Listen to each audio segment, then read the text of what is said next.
Welcome back to another episode of Performance That Matters. I am Lauren Nash. I'm joined by the main host, Jordi Sullivan. Welcome to another episode together. We're back, Loz. We're back. Yeah, I still have PTSD from the early days when you'd put me on the spot for a very specific podcast introduction that I would sometimes practice privately before our calls. It's funny. I don't know why people freak out so much about it, because at any time we could just stop, edit it So out, true. but we still freak out about it. Yeah. Oh, well. Well, today we got inundated with audience Q&As, which is good because we haven't done, podcasts very often. We live on opposite sides of the country. But before we get into them and answer a few more, I actually had a question for you. We saw each other a few months ago. Since then, we've both been busy bees. You've done 2 ultras, Surf Coast Century and Blackall. How were they? What were the main differences between them? And rate yourself out of 10 for each performance. Amazing races. Surf Coast Century's down through the Great Ocean Road. I've never run down there, and you basically run along the beach, but then you cut back in, you go up in the trails and come back down to one of the towns and then run back up the beach. It's like beautiful, like probably one of the funnest, loose term fun ultras I've ever done. But that was great. Ended up finishing that just over 13 hours. I wanted to go sub 13, but the last 10Ks on the beach, I had done 0 sand running. Oh, rookie error, Someone Jordi. What was that? They did warn me, and I had planned to go up to the beach, and I thought, nah, it's stuff, it'll be right. And oh my God, sand running is a different beast. But it was great. Like, it was really good. Those races down south work with my body really well because top temperature was maybe 20 degrees. I think we started, it was like 8 degrees, so it's quite cool.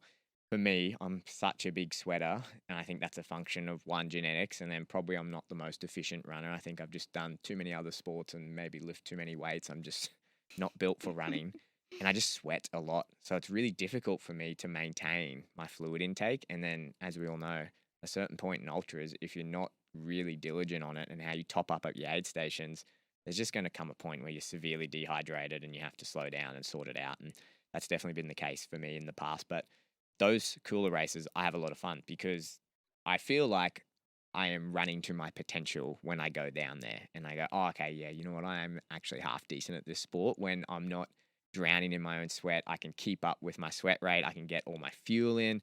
I don't think I missed I think 1 hour I missed where I didn't get over 80 grams of carbs for the hours, and then was really good on my nutrition. We have a plan where, okay, this is how much fuel and fluid you're putting in between aid stations. When you get there, you're drinking out of your Yeti, you're topping up with your train aid, so my fluids are good, and then you're eating food, and then off you go again, rinse and repeat. And it was really good, and I felt good like the whole time, didn't have any problems.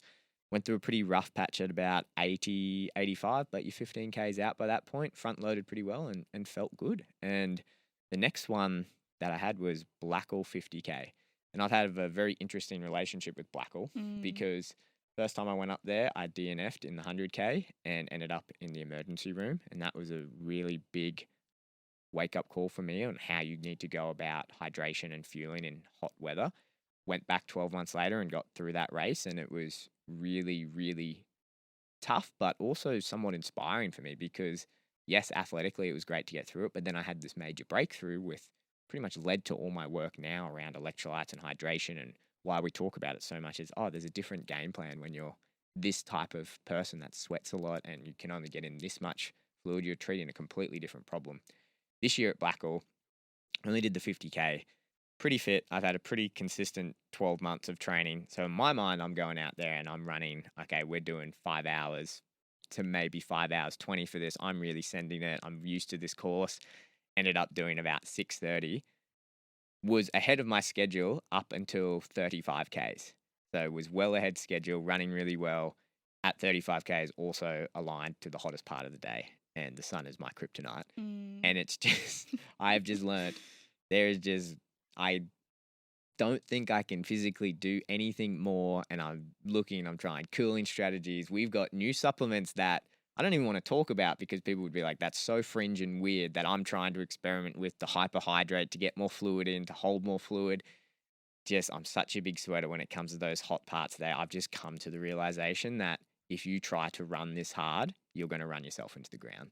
So there was probably a good 90 minutes there where I really slowed down, where I probably covered half the distance of what I should have covered, purely on a fact of, oh man, I'm so hot, I'm overheating, but I'm manageable where I'm at right now. If I keep going, this is not going to end well. So I just had to pull it back, and Yep. I've done that dance many times now. So I'm a bit older, a bit wiser. Yeah. Cool down at the aid station, get more fluid in, keep the work rate down. Once it cooled down, we hit some more shady spots. Okay, now you can get running again. So finish that one. But it was an awesome race. Like, again, it was good. I love going up there.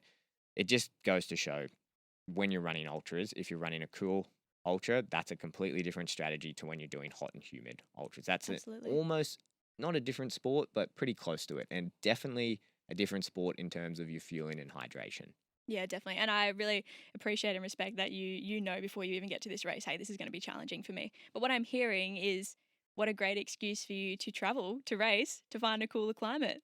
Yeah, that's literally what I'm thinking now. Is that all the races I'm looking at now, I go, okay, where's the equator? How do I go super south of it? Surely there's a race in I Antarctica was that going to you say, could sign up for. I'm pretty sure there's a marathon in Antarctica. Yeah, the ice marathon or something. That'd be pretty cool. I'll come and crew you just because I'd love to go to Antarctica. Yeah, you know what I've done? Lots of running in Canada. I've done a you have. marathon in Canada in the snow, and it's just as difficult on the other end. Like when you're extremely cold, it's just as much problems. But Loz, we've only got a couple minutes because you've actually got to duck off and do some actual work. I know. Client work We've calls. got 2 minutes. Give us a rundown. You did Perth Mara. I did. Second time. Second Break it time. down. Look, I said I was never going to do Perth Marathon again because as a dietitian, I was appalled at the terrible aid station frequency. And, you don't even get a shirt or a bag or a water bottle. Like, I see people doing Gold Coast, Sydney, Melbourne Marathon. They get all the merch. And, I mean, you're still paying almost $200 for a ticket. Anyway, non-nutrition related, but super happy. I got a 13-minute PB, so I did 3 hours 43, which for me, I was like so stoked with. Nutrition went really well. The only thing I kind of regret is I had a nerd belt on, and I think it just didn't fit my body very well because it was just bouncing the whole time. But totally fine. I pretty much stuck to the game plan. 2 like 300ml bottles of carb electrolyte mix to start with. Kind of got through those in the first 2 hours with some water from every aid station. A Morton gel every 30 minutes. And I was going to have my first caffeine gel, I think around the 20K mark, but I was feeling so good. I pushed that out until about 30Ks and then had another caffeine gel, maybe around 35. Honestly, I was feeling pretty good. Obviously, when you get to 30Ks, right, it just starts getting hard. But yeah, I was feeling great. I think I got to maybe 39Ks and I was just fading rapidly. And I thought, it's almost the end. I don't need another gel. But then I thought, no, Lauren, snap out of it. I had my last gel that I had in my pouch. And it was almost instant. I just immediately picked up, pace just picked up, and I just, kind of sprinted as fast as I could until the end. And I know, look, it's all relative. I mean, I get embarrassed because I work with people, chasing 2 hour 30 marathons, and I think, wow, what I do is so crap compared to them. But, we've got to run in our own lanes. And I was pretty stoked with it. Went well, no complaints. If anything, I feel like I could probably start pushing the frequency of carbs during the race because I felt great, had really good energy. But now that I'm getting a lot more comfortable with the running specific fueling, I reckon I could probably get to a point where I'm almost doing an extra 20, 25 grams of carbs per hour. So next year, who knows, maybe I'll do Perth Marathon again. But I'd love to see where I can even take it with my fueling because it went well, no problems. But I think I'm at a point now where I can even push that limit a bit further. Yeah, marathon fueling's interesting. Hey, when we bring on clients, completely separate these now where there's a strategy for half marathon. Marathon, I think, is a completely entity on itself. And then the ultra marathons are their own thing. So, yeah. Anyway, Loz is going to skip out, and we're going to do the first time ever in this podcast. Get producer Josh, because he's sitting here. He's going to come in. Round of applause. Yeah. Josh is coming in. I'll add that sound effect in. So Josh is jumping on Performance That Matters podcast. He's the guy that produces behind the camera, does all the editing for us, makes good. And you know what? We're doing a Q&A. So why not just do a true blue Q&A and just throw out questions? Because Josh, you have questions about nutrition. Throw them at me. Josh, give people a little bit of background. You're in Perth. Yeah, I live in Perth. I've owned this studio for about 2 years. 2023, I think we opened. But the podcast space is probably only a year old. But it's been really good, really enjoying it. But yeah, it's been interesting being involved with you guys, learning a lot. Not that I'm a fighter or a runner or anything, but I've actually did start running after that first podcast we did. I mean, I've done it before, but I think it just gets you quite motivated, seeing other people quite motivated. Yeah, just get up and run through a roll. Well, talk us through it. So, Josh, and tradie by trade originally, right? Yeah, electrician. Yeah. Talk to us about that because I take on quite a few clients, to be honest, that work in the trade world, and they're interesting to work with because I classify them as a different type of athlete. A lot of our, I wouldn't say professional athletes, they're not quite full-time yet when you're making that journey through there. A lot of them are working. They're electricians, plumbers, builders, concreters. They're out in the mines doing whatever. they've still got to get up and train in the morning. They pack their esky, they go to work, and then they're training again at night. Yeah. It's a whole different type of entity. Talk to us about what's it like. Well, any questions that you guys have? What are some of the misconceptions or anything that I can shed light on when you're on a job site, you're trying to work, you're trying to eat healthy, because it is a wild, wild west out there. Yeah. I mean, it's hard. Like, I've done a lot of stuff like residential, commercial. Residential is probably one of the hardest just because you don't know whether you're going to have a microwave, so you don't know what to pack for lunch. I would go a whole day without eating, really just because I had so much work to do. And when I did solo was probably when I was probably the most depleted when working, because you're like on a roof in the sun, holding these hot panels, putting them on. Like time's a factor with solar as well. So yeah, really just. But then I've done FIFO as well. So I did that for 2 years, like casually. But like there's probably where I put the most weight on, just because there's so much food. Like they have but it's not good food. Like it's processed. How they get it up there, I don't know. But it's you just have all this food in front of you, almost like too much. So I found it really hard to sort of portion control a bit over there. But then it's like energy, I guess, after work is like, I guess that sort of comes from what you're eating during the day, or For sure. My brother runs a roofing company over Yeah, here, right. and so me and him had this conversation because he worked with my brother-in-law as well. They have this company, and they work super hard. They work super hard, super long hours in the sun, right? And this is the first thing they said to me, that, man, hey, I'm up in the roof. I can't physically eat. Like, we're so busy, I can't get on. I go, well, we need to break this down then, because at the end of the day, you're burning 4 times more calories than what the average desk jockey is doing. Yeah, And it's crazy because I didn't realize that until I said, let me come out to the site and have a look at what you're doing. And it's so physically tough. You're basically doing a workout for 8 to 10, sometimes 12 hours of your day. Yep. Like crazy tough. Yep. So and it maybe not 4 times, let's say 2, maybe 2 times more than what the average person. Yeah. So what we got them to do is every morning they just have a routine. And I saw my brother still doing it when I'm staying here. Wake up, you've got to hydrate first, because if you're sweating, you can't start low. And this is one of the big things that tradies do that kind of drives me a little insane. I do get it from the energy point, but you're trying to put a Band-Aid on a problem without fixing the problem. It's just smash energy drinks or heaps of coffee it's when you wake up. Because like, that's purely a fact of you're just underfueling all these days. And then so when you wake up the next day, you're still in the ditch to yourself. Yep. And then you're trying to put the Band-Aid on with the energy drinks. So first thing, wake up, drink water, drink electrolytes. To the point, I say to my brother, and to the point, you're doing at least 2 to 3 clear peas before you leave the apartment, before you go to the job site. Yeah, okay. That's where you know you're going to be more hydrated. And we do this with athletes all the time. We call it hyperhydration. Yeah. Where we know, okay, your body's probably going to pee it all out, but what you can do, at least and we know it lasts about 3 to 4 hours, which is half the workday. Put a good amount of electrolytes. Like you can get those really concentrated packs of sodium. Put them in a 1 liter bottle and drink that, and then keep sipping, and then have your coffee. And the reason you say that is then you're going to the job site, you're hydrated. So that's one. Make sure you pack, and to make sure you pack a lunch, that's fine in theory to go, okay, I'll just pack what I pack, do whatever. It's like you've got to have it in the fridge. Yeah. You've got to have it in the fridge to pack it, because otherwise you're just going to go out on the job site. You're going to go get smoko. Well, it's the quickest and easiest things like Subway or takeaway. You know what I mean? It's just like you don't have time. If you don't pack lunch, then you just waste time and money on getting fast food. Yeah, pack it Sunday. That was always a non-negotiable with the guys. Is you need to either order your food, you get like a Marley spoon and you cook everything up, or you get like a meal prep, or you go out and you do a big shop and you put 2 to 3 hours aside on your Sunday. I say have a beer while you're doing it. Make it fun. Do something that's enjoyable. Listen to a podcast. But you've got to do it, because if you don't have it in the fridge, you're not going to eat it. But do things and do meal prep where it's just grab and go. So it's not like you're sitting there making your bacon and eggs every single morning. Like we do a lot where it's okay, we do these bacon and egg wraps that you can meal prep for 5 days of the week. And so we can do 2 of them every morning. So you've got your hydration and you got your electrolytes in, you got your caffeine, so you're feeling good. But then you've also got this, have 1 in the car, 1 as soon as you get to the job site. You've got a good amount of fluid in, you've got a good amount of calories. Even if you don't get a break till smoko, you still got a good amount in there. Yeah. I feel like it's hard as well, like, because a lot of traders get up really early. And, like, you know, when you get up, I don't know if it's you as well, probably everyone, but, like, you don't feel like eating or even drinking water. Like, you get up and you just, like, a lot of tradies, and what I used to do is just not have breakfast. And, like, that's okay probably if you got a desk job that I do now.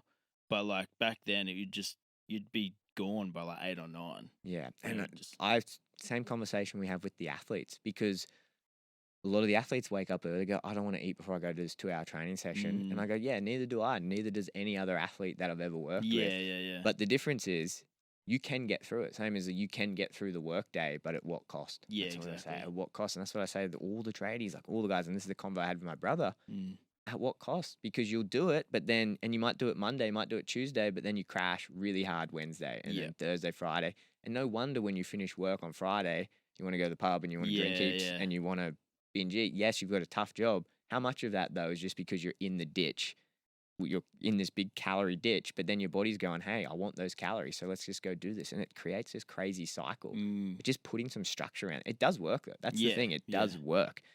It's just no one talks about it. No one gives people options. Like, you need to have easy to make options. It's got to be quick. It's got to be easy. And it doesn't have to be fancy. Like, that's the thing. Is like, you don't want to, like, no one wants to eat. It's just got to be something. Yeah, no one wants to eat Michelin star. Well, not when you're like hauling balls on a job site and throwing around. It's like, it's just got to be practical.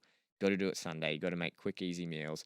Even if you eat early in the morning, but load up and then smoko, take another opportunity, even if it's something fast. Like we always say, even if you're doing a protein shake, make it better. Like, do a protein shake, you get a mass gainer, has more calories in there, or get a protein shake, add some carbs in there. There's really good supplements you can get now that have protein, carbs, fiber, all in one. You just mix it up, boom, and then you have that. It's taken a whole 2 minutes out of your day and you can get back to work. Yeah. At least you put calories in. It's not a monster. It's not an energy drink where you're getting just a little buzz that's going to have a crash. At least you've got that. And it's just all about being prepared. Yeah, exactly. And I've transitioned to the office now. So now I have like almost the opposite effect of like not burning anything really. Like to the point where like some lunchtimes I'll just go for a 2-kilometer walk or something, just because you're stuck in an office. And like I used to do, 15,000 steps or 20,000 a day as a tradie. And now I probably do like 4,000 or 5,000 at best. So it's just like trying to work that out as well. And also trying to not eat too much as well, because you almost get bored and just eat. Yeah. Biggest problem we see, so we do lots of corporate guys, lots of CEOs. I call it the tea room tantrums. And I think it's one of the biggest problems when we look at workspace culture is when you go into a tea room, what food's on offer. Yeah, true. Biscuits, cake, and that's easily there, right? And then we know one of the easiest things you can do just from a satiety point of view, and this is an example I always use with our clients. I say, hey, remember Sizzler when we were kids? Sizzler, when you go there with the cheesy garlic bread and you got the pasta bar and everything. You go into Sizzler, how many people do you know just ate unlimited cheesy garlic bread, would just rail the pasta, would just keep going, and you'd keep going back until physically your stomach was so bloated that how many people do you know just went to the toilet and threw up? Oh, yeah. So many people. Yeah. But Or then you you feel go, sick for hours and you go, okay, well, how many times have you gone to a nice steak restaurant and ordered a second steak? Yeah, true. You don't. And the reason you do that is because it's a different physiological response in terms of appetite when you're eating foods that are just plain carbs that are very easy and not as satiating to get down. What's happening is you're putting so much in, and you're physically, what's telling you to stop eating is your stomach swelling up. Yeah. And there's receptors in your stomach that Is that what it is? Is that it? say, hey, Josh, stop eating. Like, this is going to pop. And that's when you stop. But it's only when you get to that point. Yeah. When you eat, say, a protein heavy meal and you take your time like you do at a steak restaurant where you sit down and you chat, there's a 15-minute delay where your stomach releases a hormone, goes into your brain, and then you go, hey, Josh, I'm okay. Yeah. Yeah, I'm all good. Yeah. And this is why I say these tea rooms are not set up in a way, because you go in there, you're rushed. So you don't get to sit down and have a meal where you allow these hormones to kick in. And then the options are the least satiating options you can possibly have. Yeah.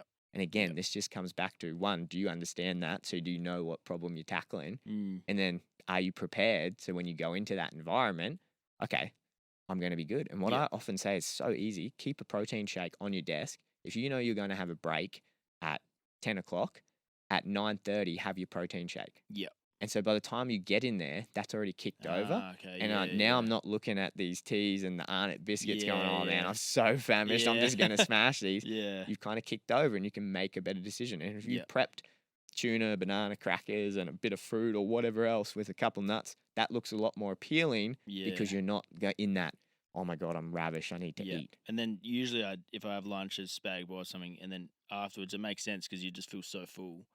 But obviously from not eating to like eating fast, That's probably why it's bad to eat fast, right? Yeah, exactly right. Yeah. And well, what you're probably experiencing too is like the big up and then the down with the blood sugars, which will happen no matter what you Yeah. eat. But the problem is when you allow your stomach to dictate how much you're eating, there's obviously going to be a way bigger response. And again, so if you're having a more balanced meal where you're getting good vegetables, you're getting, protein in, you're slowing that response down. And so you're not getting these big rises in blood Yeah, glucose true. and then you're Yeah, dropping yeah. down. That's what the 3 p.m. crash, one of the most easily avoidable things that you can do Yeah. if you just stay hydrated throughout the day and you make good choices around your tea time and your lunchtime. You can avoid that 3 p.m. crash. Yep. And people will say, oh, it's so game changing. Like, this is amazing. You go, and it's just like basic Yeah, it's physiology. just a tiny little thing you can Yeah, change. yeah. Yeah.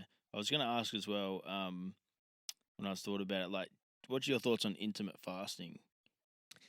I love it if you aren't a full time athlete that Yep. has to train different times throughout the day. Yep. I think if you're an athlete and you say have to wake up and you have to do a 2-3 hour training session, you have to go home and rest and then you have to train again.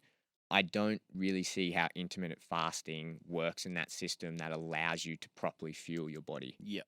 The problem, I guess, with that statement is that 99% of people aren't professional athletes that do that as their life. Yeah. And that's why I don't like when, especially dietitians say, oh, fasting sucks. No, fasting doesn't suck. Fasting is a great tool to help control a system where it's quite difficult to control. Yep. And what I say by that is that really what most people are doing fasting for, yes, there's some people who do it for the health and longevity and whatever. Most of the time it's for weight loss and it's for better body composition. Yeah, well, that's what I've been thinking of doing. I do it. It's hard to stick to sometimes. Yeah, for sure. But I find, like, if I were to do it and I was still, like, doing a training session, like a group training session at 5:30 for, like, 45 minutes, is it still okay to do it?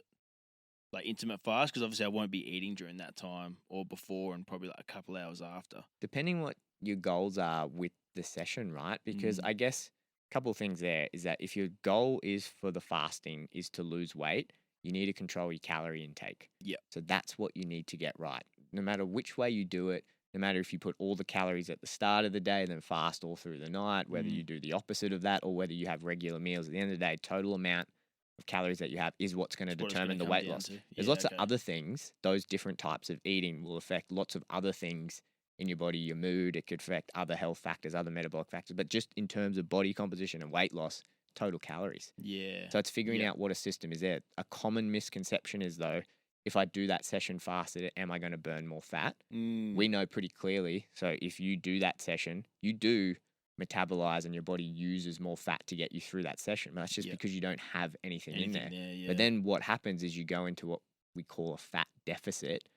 And then whenever our body goes down here, it wants to bring it back up here. So we find people who do fasted training in the morning tend to overeat more throughout the day. So even when you get out of that fasted period, you're probably going to eat. It might not be much, but 400 or 500 calories. If you stack that 5, 6, 7 days a week, that adds up. And that all of a sudden kicks you out of your deficit where all of a sudden I've been doing this fasted workouts. The workouts are 45 minutes. They're hard and I'm still not losing weight. And you go, well, maybe, and this happens quite a lot, let's just have a English muffin, a little bit of peanut butter, half a banana on there. You go in there and you've actually got more energy for that session and you're not as hungry afterwards. But then go back to your fasting after that. And then you generally find with those guys, hey, I'm not as starving once it comes to that time where I can eat. So it's all about setting up a system where you can control those calories coming in. Fasting is a great tool to do that, but you need to understand what you're doing. How many calories am I getting in? Where are those calories coming from? Am I eating in a way that supports my goals? Am I trying to just dead lose fat and then I end up maybe not with the body composition I want? Do I want to lose fat? Lose muscles if you don't have enough Exactly protein, right. And that's a big problem. We know if you want to maintain muscle, you've got to have by the end of the day a certain amount of protein. But what do you want to do when you finish fasting? You just want to eat whatever you see. It's not like you're going, oh, I'm going to have this protein smoothie. I'm going to have a steak with veggies. It's like, I'm just going to gouge down everything. Well, there's a lot of ads that I've seen. They'll probably pop up now. I'm talking about it. But, like, they say, like, if you do that, like, 16 hours or 14 hours of fasting, like, you can eat whatever you want. Like, is that true or... I mean, this is the problem, right? You might be able to. Yeah. But again, per person, do you eat whatever you want? I guess a good way to think about this, I had this athlete, world champion Muay Thai fighter, ended up training with Israel Adesanya. Oh, yeah. Amazing. One of Australia's best combat sports athlete. runs an amazing gym south of Brisbane. When I first started working with him, he was one of my first clients. Bone shredded, just great shape. But just came to me, man, my energy levels are terrible. Like I can't sleep well. My digestion's off. And I went down. I went, can I just like watch you for a day? Yeah. He's like, oh yeah, I guess. I was like, I just want to observe and just see what you're doing. I'll just stand there. I won't do anything. Just and please do your day as normal. Yeah. Went in there. Guy gets up, goes for a run, goes to his training session, does 2-3 hours, and then he goes back. He's running a gym as well, so he does some admin work. He has a nap, and then he goes back for this afternoon session. And he's hitting pads, he's throwing some weights around, and then he's coaching. And then through that whole day, so that whole 12-14 period, doesn't eat a thing. Really? Doesn't eat a thing. Jeez. Then he gets to the end of the day and he just eats this. And it's not like he's binging on anything. He's making this crazy smoothie which has berries and fruit and honey and milk and all, protein powder. Then he's having this lovely like steak, veggie. So all good food, but a crazy amount. But he's getting all his calories in at one hit. He's done this crazy day of training and he looks great. Like he's in great shape. But then he's coming to me saying, I've got a world title fight and I feel terrible. Yeah. I know my training's not at the level it should be. Yeah. I've got my energies all over the place. And I just feel crap. And I went and got his bloods tested. Like his testosterone was down, thyroid was down because he's putting so many calories in. Your body can only digest so much in one go. Yeah. For one. Yeah. And then all these periods where his body's like, I need fuel. I'm doing this crazy stuff. I need fuel. He's not putting it in. And so it's very similar when you go, okay, does it matter when I eat? Can I just eat whatever I want? Yeah, maybe. But this guy's in that position, training 4, 5, 6 hours a day and eating this insanely, quote unquote, healthy meal at the end. And he's still in that position. But what about us mere mortals who aren't doing that are just doing a 45-minute session and sitting at the desk all day? Yeah. Does that mean that we can just eat whatever at the end and we're all good? Yeah. Probably not. Yeah. Probably not. I think you're probably more wise to go, if I'm having a 45-minute session, to get the most out of that session, eat around it. Yeah. And then, you know what? If I'm comfortable enough to fast throughout this period and whatever, if I'm not, maybe I just put a protein shake in the middle and then let's eat this good food when we get home. We'll have a dinner. Then overall, what's that look like in a day? Yeah. Are you in your calorie deficit? Did you get good protein? Did you hit your micronutrients? Did you have your fiber? You're probably going to feel good. Yeah. And I guarantee the person that comes home and says, I can just eat whatever I want, probably not going to feel that great. Yeah, that's true. That's true. Yeah, nice. What else? Throw another question at me, Josh. Let's think. Like, what's one of the biggest nutrition problems, say you see like on the job sites? I don't really know, to be honest. I haven't been there for a while, but nutrition problems, as in like what is something like if you're coming like I'm thinking of the old boys on the job site. Yeah. What is a typical old fella on the job site eating? They're just smoking. Yeah, big. But yeah, you're right. I think like the biggest problem I see is probably not enough eating. Would be what I like. Those old boys would probably have it down pat because they've been doing it for 30 years, Yeah. But yeah, I think it's just like not eating enough. Yeah. Throughout the day and just doing too much work. I feel like that culture is changing. I feel like the tradie definitely, culture is definitely changing because there's so many guys now that realize if I do prep it and I have this big thing of like oats that I keep in my skin, like, and you got a ute. Like I bought a ute a year ago and you can deck it out and I've got like a fridge that keeps everything cold. Like, I've basically got a mini hotel in the back of my ute. That's true. A lot of tradies would have that now. Yeah, so it's like I go out to the bush and I'm there for 6 hours. I do loops around my car and it's better than when I'm running a race with full planned aid stations. I've got like a full buffet in there. I've got cold drinks. I've got like warm food that I can heat up. It's insane. It's all just in the back of my ute. That's true, actually. Yeah, I think it is changing. Like, the older boys used to just, focus on that and then just drink. And I feel like that kind of drinking culture in the tradie industry is changing as well. Yeah. It's a lot more health orientated. Yeah, which is good to see. Have you found the transition from going on a job site then to the office? It's actually been like really hard. Really? Mainly just energy levels because I'm not moving as much. Like I used to go through the day way better just because I'd be constantly moving, like walking to the job site, doing certain work back, and there'd be a bit of downtime. But for this, from going from that to like basically just sitting at a desk and just like working out, like even if you're eating and having coffee and doing all the right things, you still get tired just because you're not moving. So that's the thing I'm trying to balance is like even if I don't need to go to the toilet, just walk down the stairs and back up again. Yeah, two things I find with our corporate guys do that. Blood flow is a big thing. Blood Yeah. flow is by far one of the best things. Like I used to do it when I started my businesses, my business partner, and we all started doing it in meetings where I just drop down and do 10 push-ups. It's like, Yeah, especially true. if someone just yawned and they're like, what are you Yeah. doing? It's like blood flow is a real thing. It's like Yeah. even moving your body. That's why you feel so good after exercise. Like your Yeah. body releases all those quote unquote happy hormones. Yeah. Have you ever heard of exercise snacks or exercise bites? No. It's a big concept out of the US. Take it with a grain of salt, but basically what it says is just getting up throughout the day and doing, okay, can I do 15 seconds of an exercise snack? Oh, Walk yeah. up and down, and can I do that 3, 4, 5 times? Yeah. And it does work. Yeah. And they've done research on it, and just mental health, productivity makes Yeah. a big difference. Yeah. That's one part of it, is movement matters. And then the other part is we don't appreciate when you're sitting down, you're looking at a screen, you're going, your brain is turning over a lot of glucose. Like it takes a lot of energy to sit down and think and be really, really intensely focused. Yeah. Minimum a day just to keep that thing going is 120 grams, Yeah. which is a foot long and a half subway True. just to keep your brain going. Yeah. So then if we're not eating properly throughout the day, we're not fueling that, and then that's going under. You go, no wonder we're not moving. No wonder we're Yeah. feeling fatigued. No wonder Yeah. we're feeling like sluggish. And by the time we get to 3 p.m., we're like, oh God, I got to eat everything Yeah. inside. Like 2 or 3 o'clock, like I'm dead. Yeah. Like I think I just got back from Melbourne for a couple of weeks, and I was obviously moving, doing a lot, and then since I've been back, I've been struggling. Like at like 2 o'clock, I could possibly fall asleep at the desk if I wanted to. Yeah. Movement bite. Yeah. Awesome. Structured plan. Hydrate throughout the day. That's one of the easiest things you can do, not just with coffee. Get Yep. water, get other Yep. fluids in you.